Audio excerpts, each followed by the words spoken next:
Hi folks, did you ever wonder why when you're exercising you start out not feeling so great, but then you get the so-called second wind? Well, it all has to do with fuel and metabolism.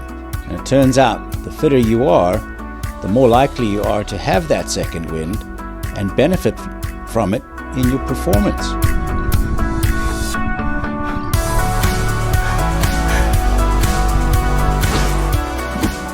So talking about fuels, we know that your body has a storage of fuels such as glucose in the form of glycogen and free fatty acids, which are in the form of fat, and other sources such as ketones, etc. can be used by your body for fuel, not to mention lactate, which has gotten a bad name in the past but is also a fuel.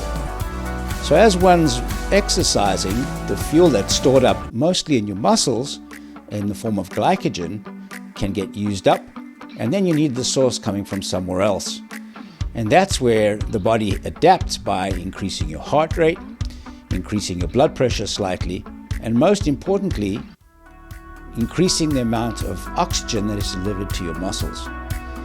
But talking about fuels, in order to provide the fuels that have been used up from your muscle storage, which is not a whole lot, you need those free fatty acids and glucose delivered from the bloodstream to your muscle. And that often happens in a delayed fashion, hence the term second wind, which results in you feeling better. That is to say, your perceived effort is improved, your heart rate goes down slightly, and your performance can improve. Now it turns out that there is also something called the priming effect, which is when we warm up. So if we warm up before a bout of exercise, the time between the onset of the second wind or using those new fuels is much shorter than had you never warmed up at all. So there's the benefit of warming up. We often learn these things by seeing systems that don't work, such as in McArdle's disease, which is an enzyme deficiency which prevents your body from using the stored glycogen in your muscles, and therefore it relies primarily on that fuel provided by your blood, again glucose and free fatty acids. And so in those patients, or in those people who have this disease, they can't use what's stored in the muscle and have to rely on their bloodstream.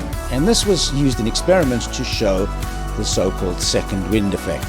So there you have it. Your body's got all kinds of ways of addressing its needs, which are provided by storage sites and that which is in your bloodstream.